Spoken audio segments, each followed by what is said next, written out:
Tell us about your new life. What's happening? What's been going on? It was last June 2024 when you Yes, retired. So yes, tell us about your life now and what your upcoming goals and yes. passions are.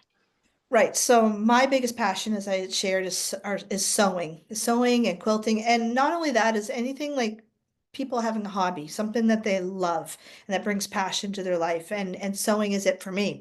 So when I taught home economics, I started teaching sewing, adult sewing for the city of St. John, the rec department. They used to organize all these different courses like painting and upholstery and sewing. So I taught that for many years. And then after that, they stopped doing that. And then I moved to the St. John Art Center and offered quilting and sewing there. So I taught my whole career teaching adults as well.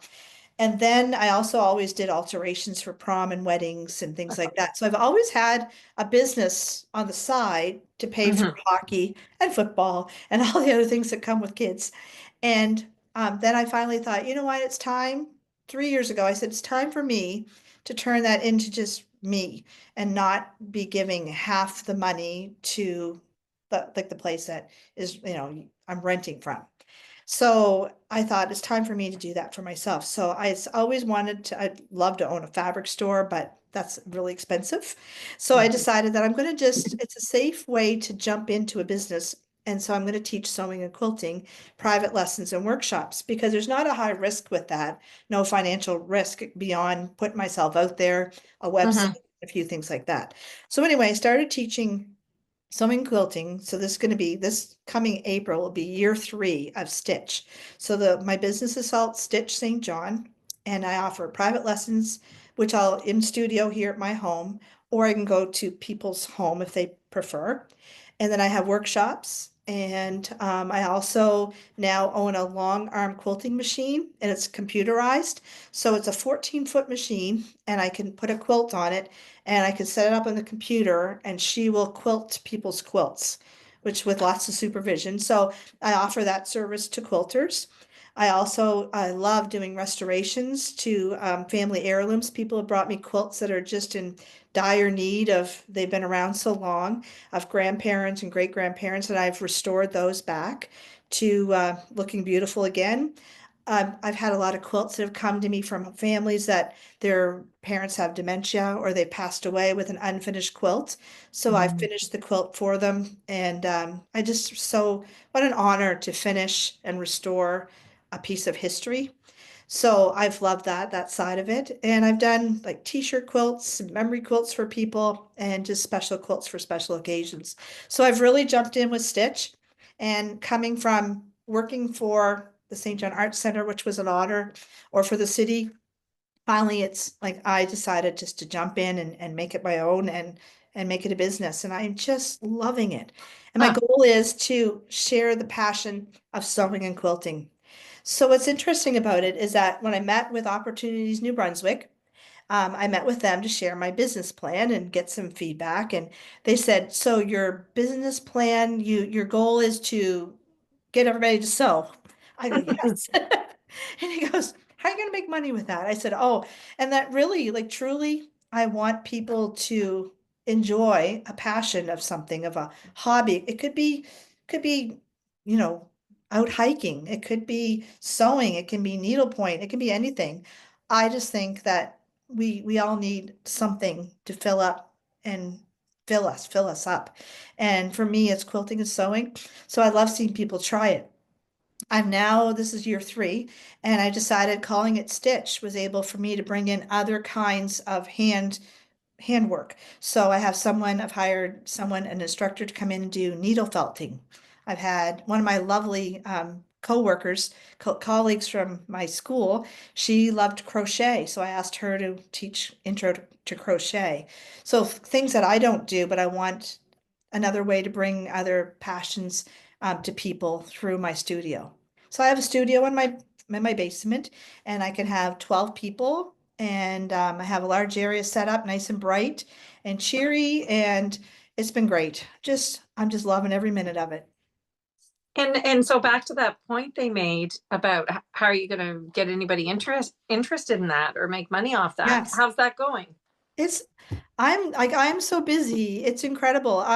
Not only like I think what it is that I've been using social media to is my main, advertising, my website, and I'm constantly, it's a lot of work to post and come up with, as you know, come up with advertisements and things like that. But I'm trying to come up with projects that will really engage with people, young and old. And my focus has really been trying to get the 20s, the 30s, and the 40s Mm. people in that age bracket to get them to try sewing and quilting because it's not just an old grandmother's, craft.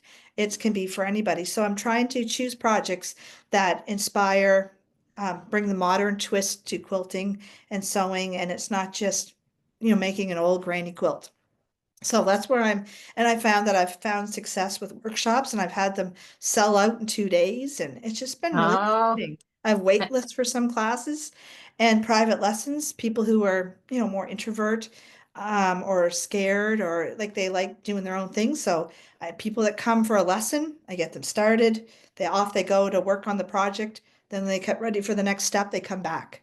So it's been great. Private lessons has been good. that Yeah. sounds so exciting. Yes. Well, what do you think if you were, what do you think it, now that you've done it? I know financially you're waiting to meet your financial goals, but what if you fell short? I mean, what if you felt more short of what you wish, but you knew you were done with teaching or your regular career? Right. Now that you know what it's like to make this transition, Mm, would you have considered it with less money? yes. And the reason why is I knew like with me with starting Stitch, it wasn't a huge financial gamble. My No. machine was expensive. So but I didn't need to do that. Like taking something that I love and Mhm. sharing it, I'm able to make money from that. But I think me just trying it, like if it works, it worked, but I poured into it. So Mhm. if I put the work into it, but also knowing that if I needed to back off and I'm like, and that's too much, I'm too busy, then I can do that too. But being the boss, I get to call the hours and I get to make those decisions. And I've had people say, "Will you make this?" And I'm like, "Nope." And my friend Shelley Stephen, she has always said, "Does it bring you joy?" And I'm like, no, that doesn't. She goes, then don't do it. And I'm like, Mhm. that's right. So I always run it by her and I say, someone's asked me to make this. And I'm like, I don't think I want to do that. She goes, like someone asked, would you make drapes? Well, I don't like doing that. So she goes, don't do it. So she's my voice of reason. And my husband Yes. too, he goes, why are you doing that? I'm like, oh no, it doesn't bring me joy. So that's where I measure it. Does it bring me joy? Nope. So I'm like, no. And so what brings you joy now? What's bringing you joy in your life now as a retiree? My goodness, getting to choose what I want to do. Mhm. For example, many different things. Like I'm loving Stitch, and in 10 years, if I'm ready when my husband's ready to retire, and I think that's enough, then it's easy just to say slowly, take myself from that. So certainly Stitch has been just joyful. Seeing people enjoy sewing and get excited about it just literally makes my heart just soar. I've found some other things I've been doing. I started working for Aquila Tours this past fall, and I know with you, Robin, it's been great. What a great company it's been to work with. Mhm. And it's being seasonal. It's great because I love teaching history. I love my city so very much, my province. So exciting getting to teach 50 people on a bus all about my city for 2.5 hours. And then I go home to sew. I've gotten to spend time with my two lovely grandchildren. One's 8 and one's 3, and I'm able to look after the 8-year-old a few mornings and afternoons through the week when my son is a firefighter, so he's on shift work. So I'm able to like work that into the schedule. So it's some weeks I don't have him at all, and then other week I'll have him like every day after school. And how fun is that? When All he right. arrives at 2:30, I get a big hug and then we get to play a board game or we get to do things together. It's been a joy. And then the other thing I've done is I'm going to be looking a supervisor, a liaison with UMBSJ, looking after education students in their student internships. So I have 4 students starting tomorrow. I'm going to be meeting with 4 of my students from UMBSJ to support them through their internship. So it's great because that's another passion of mine is mentoring and supporting new teachers. And I'm excited Hmm. about that. So it's been great. Have I, can I supply? I'm on the supply list. I am supplying like, I've had one day already and one coming up for my daughter-in-law. I thought I'll slip into her spot, but otherwise I can supply, but I really just volunteering. Before Christmas, I went and made Christmas crafts with some of the classes at my former school and in my grandson's classroom. I taught them how to sew. And it's just been things that I want to do. And if one day I want to go for my walk in the morning and come home and sew for myself, I can do that. So it's been just wonderful. Oh, that sounds wonderful. Yeah. Yes. Okay. I'm Now, literally living my best life and I'm just so excited. I'm excited for you, and the energy is just coming off of you. Oh, that's awesome. Yeah. And I really think that this page is about being better with age. And I think Absolutely. aging, change, passion, it all comes together, and it, Right. it's the life energy that's coming off you that exemplifies exactly what the group's all about. Right. Yeah. And it's like just finding something that you want to do. Like for Mm. me, I know that like I think of back to hobbies. Having a hobby that you love, it fills you up.